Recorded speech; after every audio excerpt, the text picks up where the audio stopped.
Ashama akkam jirtu bakka jirtanitti nagaan keenya isin haa qaqqabu. Namoonni chaanaalii kanaaf haaraa taatan baga nagaan dhuftan. Namoonni nan beekne Yoonaataan naan jechuu dandeessu.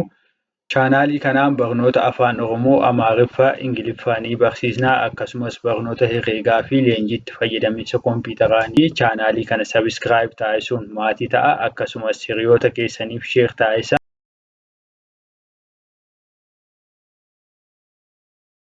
Viidiyoon nuti hojjennu namoota baay'eedhaan akka ilaalamuu fi laayik taasisuudhaan haa eegallu. Barnoota keenya har'aatiin jechoota sagalee gama duraan dheeraa ta'an waliin ilaalla. Namoonni karaa keessaa nu biraa barachuu barbaadan lakkoofsa armaan gaditti argitaniin nuu bilbiluu dandeessu. Kallattiin gara barnoota keenya har'aatti kan ceenu ta'a. Jecha sagalee makaa ijaaruuf dubbisuu kutaa lammaffaa waliin ilaalla. Jechoota sagalee gama duraan dheeraa ta'anidha ammoo kan nuti waliin ilaallu. Isaan akkasii ennaa dubbifaman jalqaba irratti dheeratanii yookiin irra harkisamanii dubbifamu. Dhuma irratti garuu ni gabaabbatu. Fakkeenyaaf fakkeenyota isaanii waliin haa ilaallu. Jalqaba irratti dubbachiiftuun keenya lama ta'eetu kan inni galee jiru akkuma isin asirratti ilaalaa jirtanii. Asittis 2 ta'eetu jira. Dubbachiiftuun keenya bakka hundattuu gama jalqabaatiin yookiin gama duraatiin 2 ta'aniitu galanii jiru. 2 ta'anii galanii jiru. Akkuma kana immoo gama boodaatiin yeroo ilaaltan tokko ta'aniitu kan isaan galanii jiran. Bakka hundattuu tokko ta'aniitu dubbachiiftuun keenya. Kun immoo gama duubaatiin gabaabaa isaan taasisaa jechuudha. Gama duubaatiin gabaabaa ta'aniitu jiru jechuudha. Fakkeenyi nuti waliin ilaaluuf deemnu jechoota sagalee gama duraan dheeraa isaan kana fakkaataa jechuudha. Gama jalqabaatiin dheeratanii warreen jiran ijaaruu fi waliin dubbisuudha kan nuyi waliin ilaallu. Haga xumuraatti nu waliin tura. Sagalee gama duraan dheeraa. Akkuma kana dura fakkeenya irratti dubbanne asittis gaafa jechoota kana walitti ijaaruu sagalee gama duraatiin dheeraa fi gama boodaatiin gabaabaa ta'e walitti finneetu jecha uumna. Isaan kana keessatti gama jalqabaa kanaatiin dubbachiiftuun 2 ta'eetu jira. Asittis yoo ilaaltan 2 ta'eetu raa bira jira. Asittis 2 ta'eetu qaa bira jira jechuudha. Gama boodaatiin kanneen jiran garuu dubbachiiftuu tokko qabataniitu jiru. Asittis akkuma ilaaltan hundumti isaaniiyyuu dubbachiiftuu tokko qabatanii gama boodaatiin argamu jechuudha. Isaan kuni gama boodaatiin gabaabaa ta'anii garuummoo sagalee gama duraatiin dheeraa ta'anidha kan isaan ofirraatii qaban jechuudha. Warreen kana gaafa dubbisnu jecha sagalee akkasii nuti kennu. Isaan kanas haga xumuraatti itti fufnee waliin ilaalaa deemna. Gaara, rooba, qooda,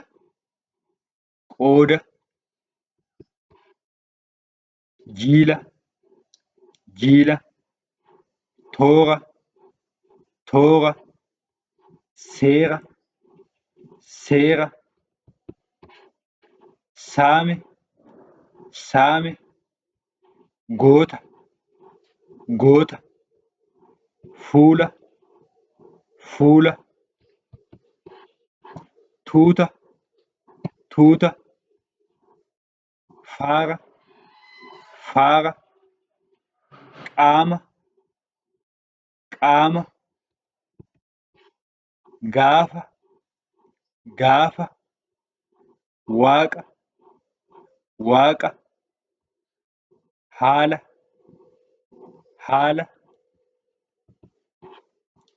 laafe,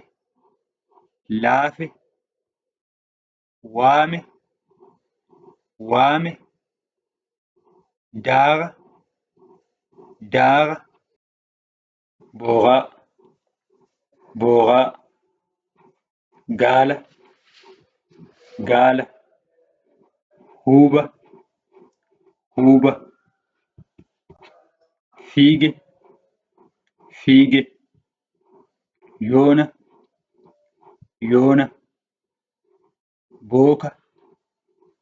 booka, meeqa, meeqa, yaade, yaade, miira, miira, baate, baate, daake, daake, kuuse, kuuse, loote, loote, mii'e, mii'e, guute, guute, buune, buune, coome, coome, raase, raase, beela, beela, caama, caama, booda, booda,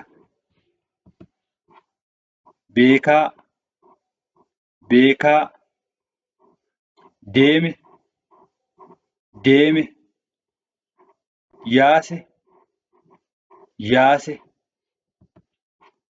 hooda, hooda, suuta, suuta, diina, diina, gaadaa, gaadaa, cooma, cooma,